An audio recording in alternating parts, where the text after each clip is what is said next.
Now, lots of great moments for you in a Wolves shirt, but the winning goal at Old Trafford, it must be at least near the top.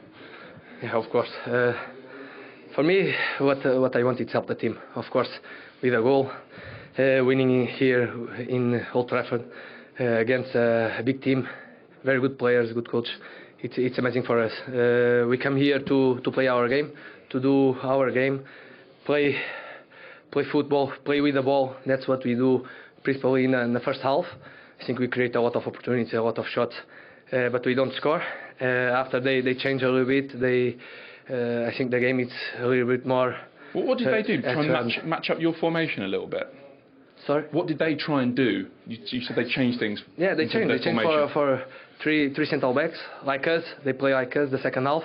And they have a little bit more the ball, but I think we control everything. We don't let him create only one opportunity on the bar. But that's it. I think we deserve it because of what we do in 90 minutes. Did you feel really dominant in that first half? You and Ruben Neves in the central midfield area, just controlling balls.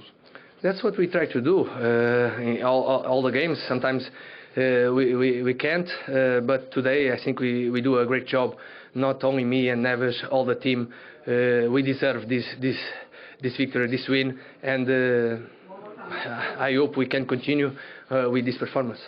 Yeah, great night for Wolves. We mentioned that word at half-time that Ralf Rangnick has used a lot, control, Wrighty, and Wolves had it tonight. Yeah, but I'm confused as to what Rangnick's doing in respect of trying to control the game. You're not going to control a game with McTominay and Matic in the midfield, for me. It's a game that I don't know why Bruno Fernandes didn't start. We saw the impact he had.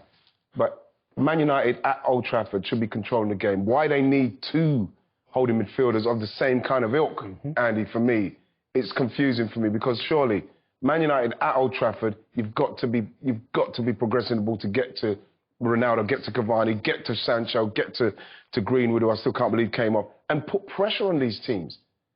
Honestly, I'm not seeing nothing different. Nothing different at all. I'll agree. But I did say that. I don't think Manchester United progress. Yeah, fair enough, he's only been a month. But you usually have that, when a new manager comes in, you usually have the players change out their attitude and intensity changes. I've seen nothing. You know, yeah, Manchester United have picked up 10 points, fantastic. But the manner they've picked up those 10 points is not being the manner people are expecting. And then watching it today, there's no creativity. You know, for me, I understand there's been a lot of games we played over this period. You're tired. But there's big squads there. And Manchester United were very, very poor. Would you be frustrated as a striker in this current setup then? Yeah, I would be frustrated, you know, because as a centre-forward, you want your teammates to make chances for you, but ultimately you want to try and make them for yourself as well. Looking at it today, there was no chances created until Bruno came on. Now, Manchester United should not be relying on one individual, because it's Manchester United, but he was the only one who was going to bring that little bit of sparkle. I mean, that little bit of magic chances or whatever. He's come on and he's hit the bar, he's produced a few passes, and all of a sudden everyone's talking about Man United played well the second half. And you know the thing as well, Anne, is that we were talking just before the break there, Steve, about young players like a Greenwood. Like, I think that was just a sacrifice, because it's easy to take him off. You're not going to take off Cavani or Ronaldo. He's taken off Greenwood, somebody he's at that age where he's kind of fearless. We know what he's capable of doing. He's always going to get on the ball. He's going to dribble people. He's had some dribbles today. You don't take that off, because he is going to do something at some stage what's going to create a chance. And when you consider that Matic and McTominay played the whole 90 minutes when they needed something, I am baffled. I'm baffled by that. Yeah, but I'm not into two holding midfield players anyway. I don't think when you're at home you have to have two holding midfield players. Why? You're the home team. And if you're going to try and win the league, or you're going to try and finish in the Champions League spot, you've got to attack as a home team. If you look at that this evening, at what stage do you see Manchester United attack? Let's give Wolves some credit, as Absolutely, you rightly said, and look at the goal as well, which was beautifully crafted from their point of view. Well, it was, but what happened was, when Traore came on, there's not one instant where they put the ball into him and he didn't get on it. Once we got into this situation, thinking, OK, people say, yeah, Phil Jones, you know, we're talking about somebody who hasn't played for, like, 2 years, you know, there's a bit of rust there. But for me, McTominay, running into this box, at the moment he's jogging. That's Moutinho. I don't think at any stage he has a look around. He's running into a box where he's not doing anything. He's not picking anyone up. Moutinho's got too much time on the edge of the box. People can say whatever they want. They can nitpick and say where the header should have gone from Phil Jones, but at the same time, You've got to be more aware of you as the holding midfielder going in defensively to try and stop him. Look how much time he's got. And McTominay's the one who's the closest to try and get to him. Now, if he's in the team, he's got to be in the team to do that job. You know, because he's not in the team to make it do anything progressive, because he hasn't done anything progressive. If he's going to be that defensive holding midfielder, then you do that job. He didn't do it. I'll have to agree. I'll have to agree. I think when you're getting in that area, you've got to be looking over your shoulder, because you're saying to yourself, right, if the ball comes out, I've got to contest the ball. But if you look at him, he was nowhere near to contest the ball. Yeah, Moutinho, he gets goals like that. Won a season, but they're always good goals, and he's done just that this evening. You talk about the game-changing when Bruno came on. What about the game-changing moment at 0-0 when Bruno Fernandes hit the woodwork? Has to score. Wow. And it's as simple as that. He's got to score. You know, he gets himself in a great position. It's a late run as well. You know, Matic pulls it back. It's a late run. He's got to score. What is he? 12 yards? He's got to score from there. I think you're looking at it, Steve, and Matic being in there is I'm very surprised. But at the same time, if you want that to fall to anyone, it's probably him or Ronaldo, maybe Cavani. But like, for him and the way he played, that's a poor miss. That's a tapping for him. Yeah, absolutely. Yeah, absolutely. And 1 goal in 20 games. Perhaps if he's on a streak earlier in his United career, he just puts that in without thinking. Yeah, it's being funny at the moment. You know, Ronaldo's come back and it's like his whole game's changed. I mean, I've looked at him this season. When he's come back, he hasn't been the same player he was last season for whatever reason. And then you look at that and say, why? You know, because he has the quality. He shouldn't worry about if Ronnie's in the team or not, because they're both quality players. Try to get the same thing. But I think his form has changed since Ronnie's come back. Interesting. And he did have that free kick ahead of Ronaldo with the last kick of the game. Yeah. That found the target. I thought it was fantastic effort. But we're talking about a goalkeeper who's in superb form at the moment for Wolves. And it would have had to be something special from where he was, because to try and get that up and out, round where he's trying to get it, where the goalkeeper's side, because he's obviously can't go over the wall there because he's too close, it would have had to be unbelievable to beat Sarr, because he's in very good form. But it was a good effort. The second best defence in the league, Wolves, and they got a clean sheet at Old Trafford. You could see this evening why. You know, you can see, yep, they create chances, and if they did take their chances early doors, Manchester United could have been in problems. So they are creating chances, and defensively they look absolutely solid this evening. And they finally finished one of those chances off, haven't they, that you were talking about? Well, yeah, because, well, law of averages. You know, I thought the tactics from Bruno Lage was perfect. You know, they ran them ragged all game. They kept them working. In the end, he brought on Traore. And like I said, when you bring him on, you don't know what you're going to get, but what you will get is some energy. You're going to get pace. And there's no one in the Man United defence who's going to be able to deal with him. And, you know, he's somebody that I was surprised that Jimenez came off. Got to give Podence a lot of credit. He played fantastically today. But once that ball went in from Traore, you're thinking, OK, well, yes, the clearance weren't great, but you're not expecting someone to have that much time on the edge of the box to get his shot off. Because the way he controlled it in the first place, Andrew, if somebody's close enough, because he controlled that with his studs, Steve, and the ball kind of bounced up a bit, so he had to wait for it. It's a lot of time at this level. Too much time at this level to be able to get a shot off on the edge of the box that beats your goalkeeper. 0-0 then at Old Trafford, but plenty for Manchester United to discuss. Andy, the buzzword since Ralf Rangnick came in has been control. Have they had any at all in the first half? No, not today. Watching this game, this is a typical Manchester United performance. I'm talking from the start of the season up until now. You know, when you talk about controlling the football match, you got to keep the football. You know what I mean? You got to get players moving, get themselves in good positions. I think if you look at Manchester United the first half, they've not done that. Wolves have controlled the game. You know, they created chances, especially down our Manchester United's left, their right. Semedo all day long has been getting in. Now, we talk about creating chances. Wolves have done that again this evening, just not taking them. We'll come to that in a moment, but you two strikers have been having a look at when United have had possession and a rather large gap in the pitch and lacking ideas. Yeah, it's all about movement. As a centre-forward, especially when you're back four, pick the ball up here, especially in midfield, I think that's Matic on the ball there. You got all the centre-forwards basically standing in a line. Now, if one of them just walk in there 5-6 yards, you create space in behind straight away. So the other centre-forward can make his running behind. At this present moment in time, Manchester United are playing static football. And that line's high, isn't it, Andy? Very high. We said we'd love that line. We'd love that line because, if me and Andy's playing, Andy goes short, I go, bam, you put the ball in. All of a sudden, Wolves are moving about. They're comfortable there. It's very comfortable there. Imagine Cole and York in that situation. See, it wouldn't even be a problem. You'd be licking your lips at that. You'd be licking your lips at that because they'll do their little over, bam, bam. They're in. How we look at it and we talk about the games moved on, of course, but football's basic.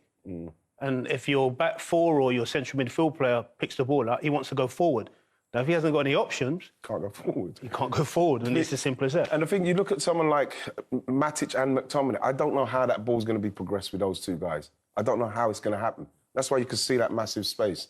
You know, Fernandes, he's got to come on because he needs somebody in there to then activate the forwards. Just a link. Yeah. Just that link player where he can do it, he can bounce it off the forwards, but he can produce that little bit of magic as well. It's either a shot, creating a pass. You know, if you look at what Matic and McTominay do, they do exactly the same job. So when I talk about, is it the two, I call them two holding midfield players, not two number sixes, because I can't get my head around that. You know, the holding midfield players, that's what they're there to do. They're not there to create chances for anybody. They're there to protect your back four, which, for me, this evening, if Manchester United, the home team, you don't need that. You're going to try and win the game.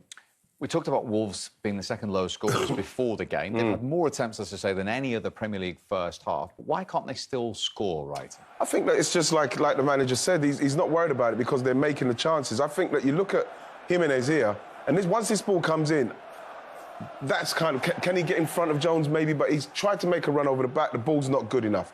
I think that this one, you can see him making his run to the near post, and I think it's Trincao behind. Trincao behind here. Highlight, he doesn't do enough to Luke Shaw to get the space, because where this ball goes, that's where he should be going. Gamble. Exactly. That's the margins. Yep. That's the margins, and he's talking about not getting the opportunities to get to score goals. Again, that's where, for me, he's standing. I'm never pulling out there. You can't pull out there. Never, ever pulling out there. I mean, I know if I get in there, I've got, 2-yard tapping. The ball's right. If he pulls it back, I've got 20 yards. What's the easiest? Exactly. It's 2 yards. Basic, man. I feel privileged to be in a masterclass of striking and finishing clinic here. The one time they did get through, Phil Jones, who you've been keeping a close eye on, you said right at the top of the show, made one very good interception, didn't he? Yes, because of his experience, and he knows exactly where to be, he knows where the ball's going to go. And you know what? It's really strange watching this game, watching Phil Jones. I feel really nervous because I want him to do well. And when this happens, you're thinking to yourself, if he doesn't make this, look at him, he's already got there, he's already close, bam, he snuffs that out. Now, people say, well, yeah, but that's basic. That's not basic if you have played for 2 years and you're playing in the Premier League against, a striker who's, let's face it, if he gets the opportunity, he's going to take it. That is good play from him, and I'm just hoping he can continue doing that in the second half so as I can feel less worried about it. It's like watching one of your own kids. Like I touched on at the start of the show, when you get back in after 2 years, a lot of it's nervous energy as well. And we, playing at Old Trafford, that pitch is very, very firm. And once you get through that, you run on empty. So fingers crossed he gets through it. But he's done well the first half. Well, Joseph, what a party! Yeah, it was a great victory for the players, the fans, and everyone. What do you think about your performance? I think it was good, and each game it keeps getting better. We need this match, no, with 3 goals. Yeah, it was really great because we fought hard for this victory and everyone deserved to be happy. Bueno, es el mejor partido de la temporada en lo que va de Liga, ¿no? No sé si el mejor, pero sí el que hemos sabido jugar con el marcador a nuestro favor, que nos estaba costando mucho. Y sobre todo felices por ganar en casa, porque nos estaba costando muchísimo. Desde que hay público en el estadio solo habíamos ganado un partido de no sé cuántos.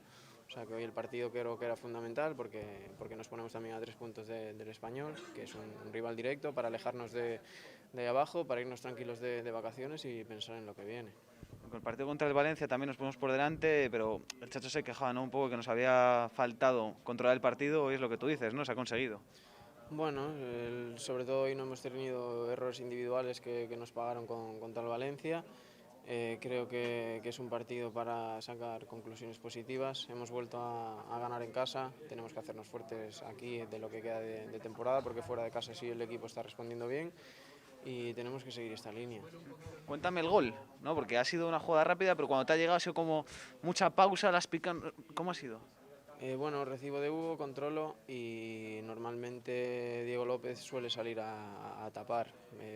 Veo muchos partidos y Diego López en los 1 para 1 suele salir a tapar, entonces yo controlo y él no ve lo que voy a hacer, entonces intento picársela un poquito y cruzársela con tranquilidad. ¿Cómo ya tocaba?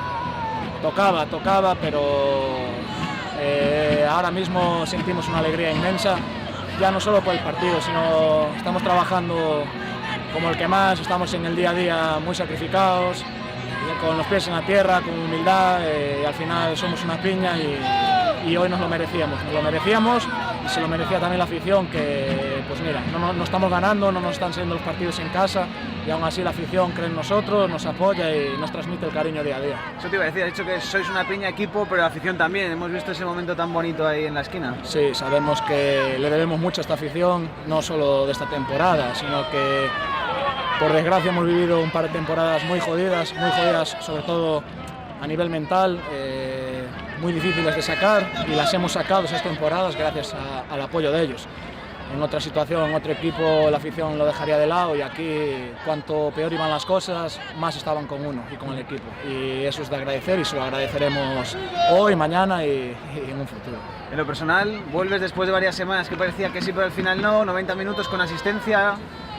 La verdad que bueno, no estoy al 100%, pero creo que he podido ayudar al equipo. Venía de mucho tiempo parado, unos problemas que no se me daban ido.